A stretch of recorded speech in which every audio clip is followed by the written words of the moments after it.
हरे कृष्णा। भारत के प्राचीन रहस्यमय पुरातन अद्भुत मंदिरों की श्रृंखला में आज हम बात करेंगे करणी माता देशनोक की। ऐसा मंदिर जहाँ पर 20,000 चूहे रहते हैं और चूहों का जूठा प्रसाद मिलता है भक्तों को।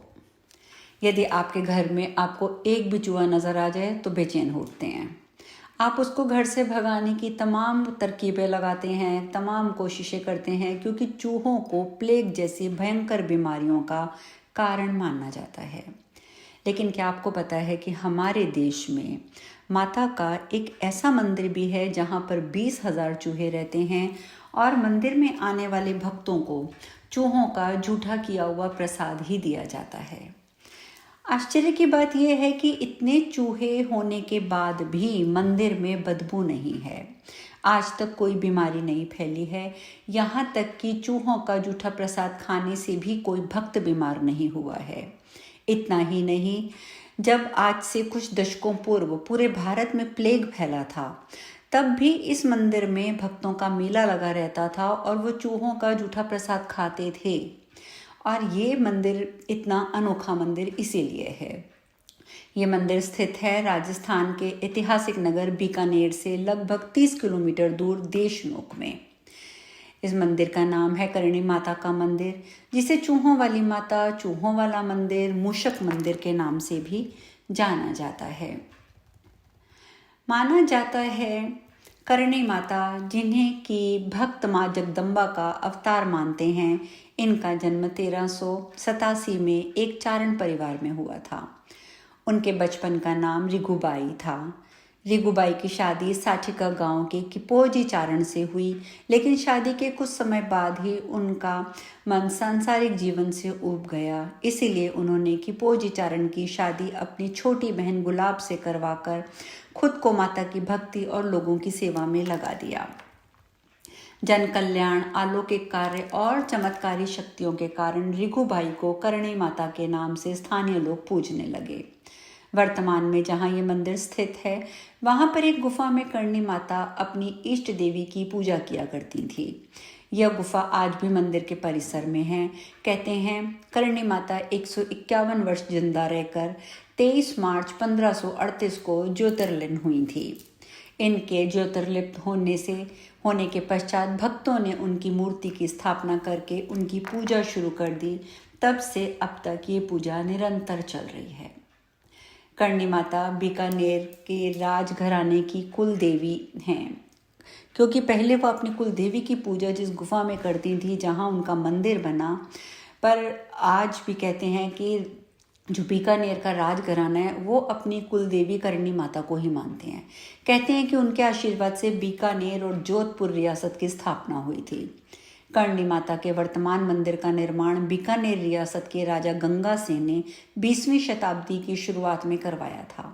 इस मंदिर में चूहों के अलावा संगमरमर के मुख्य द्वार पर की गई उत्कृष्ट कारीगरी, मुख्य द्वार पर लगे चांदी के बड़े बड़े किवाड़, माता के सोने के छत्र और चूहों के प्रसाद के लिए रखी हुई बहुत बड़ी चांदी की परात, ये वहाँ के मुख्य आकर्षण का केंद्र हैं।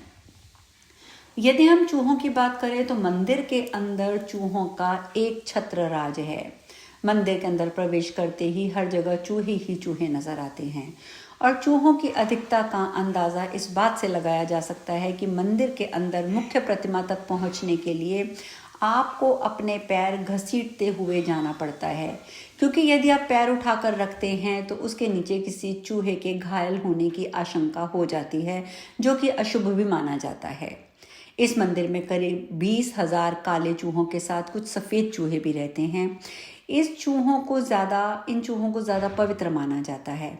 मान्यता है कि यदि आपको सफ़ेद चूहा दिखाई दे गया तो आपको समझ जाना चाहिए कि आपकी मनोकामना अवश्य पूर्ण होगी। इस मंदिर में चूहों की एक विशेषता और भी है कि मंदिर में सुबह 5 बजे होने वाली मंगला आरती और शाम को 7 बजे होने वाली संध्या आरती के वक्त अधिकांश चूहे अपने बिलों से बाहर आ जाते हैं। इन दो वक्त चूहों की सबसे ज़्यादा धामा चौकड़ी होती है। यहाँ पर रहने वाले चूहों को काबा कहा जाता है। कहा जाता है।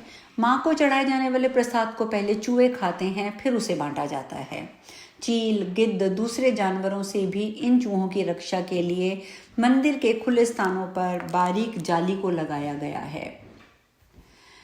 करणी माता मंदिर में रहने वाले चूहों को माँ की संतान माना जाता है। करणी माता की कथा के अनुसार एक बार करणी माता का सौतेला पुत्र, यानी कि उनकी बहन गुलाब का और उनके पति का पुत्र जिसका नाम लक्ष्मण था, कोलायत में स्थित कपिल सरोवर में पानी पीने की कोशिश कर रहा था और डूबकर मर गया।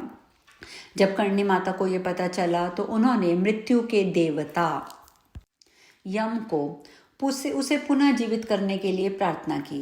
पहले तो यमराज ने मना कर दिया, पर उन्होंने बाद में विवश होकर उसे चूहे के रूप में पुनर्जीवित कर दिया।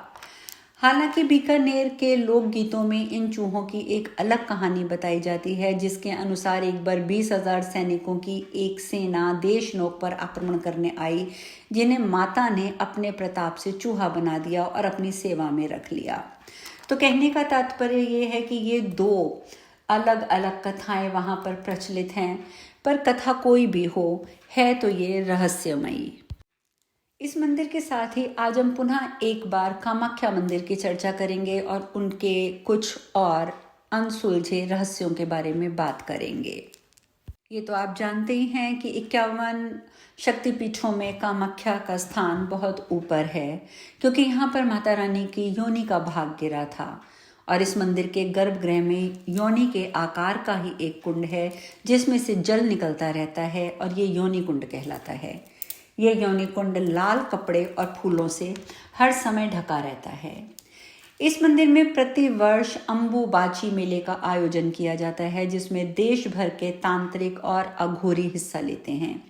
ऐसी मान्यता है कि अम्बुबाची मेले के दौरान माँ कामाख्या रजस्वला होती हैं और इन 3 दिन में योनि कुंड से जल प्रवाह की जगह रक्त प्रवाह होता है। अम्बुबाची मेले में काम रूपों का कुंभ भी इसे कहा जाता है।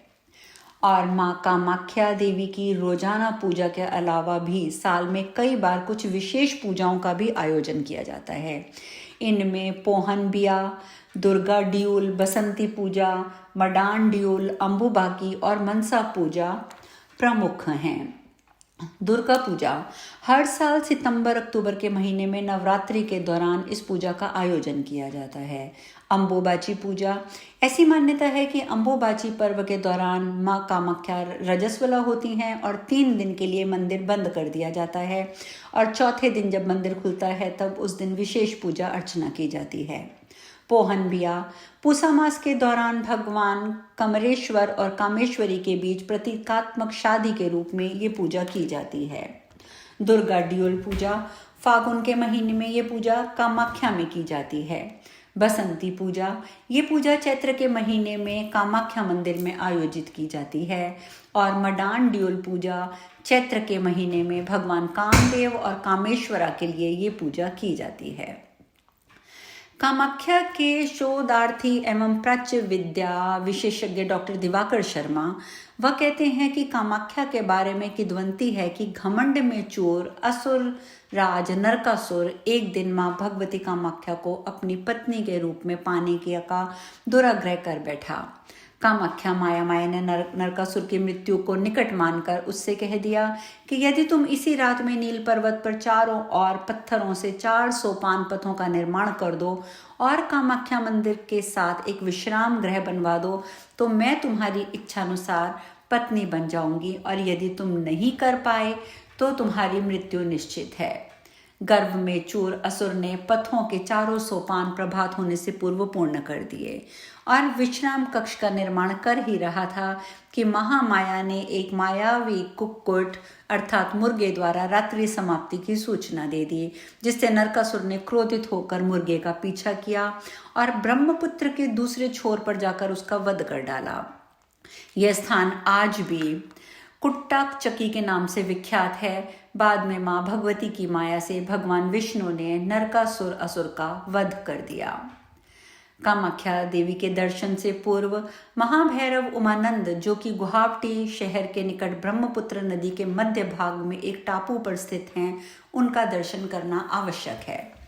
इस टापू को मंध्याचल पर्वत के नाम से भी जाना जाता है, क्योंकि यहीं पर समाधिस्थ सदाशिव को कामदेव ने काम बाण मारकर आहत किया था और समाधि से जागृत होने पर सदाशिव ने उन्हें भस्म कर दिया था। इस पूरे मंदिर परिसर में कामाख्या देवी के मंदिर के अलावा और भी कई मंदिर हैं। इनमें से अधिकतर मंदिर देवी के विभिन्न स्वरूपों के हैं। 5 मंदिर भगवान शिव के और 3 मंदिर भगवान विष्णु के भी हैं। ये मंदिर कई बार टूटा और बना है। आखिरी बार इसे 16वीं सदी में नष्ट किया गया था, जिसका पुनः निर्माण 17वीं सदी में राजा नर नारायण द्वारा किया गया था। तो आज हमने 2 मंदिरों की चर्चा की, कल हम आगे बढ़ेंगे। हरे कृष्णा।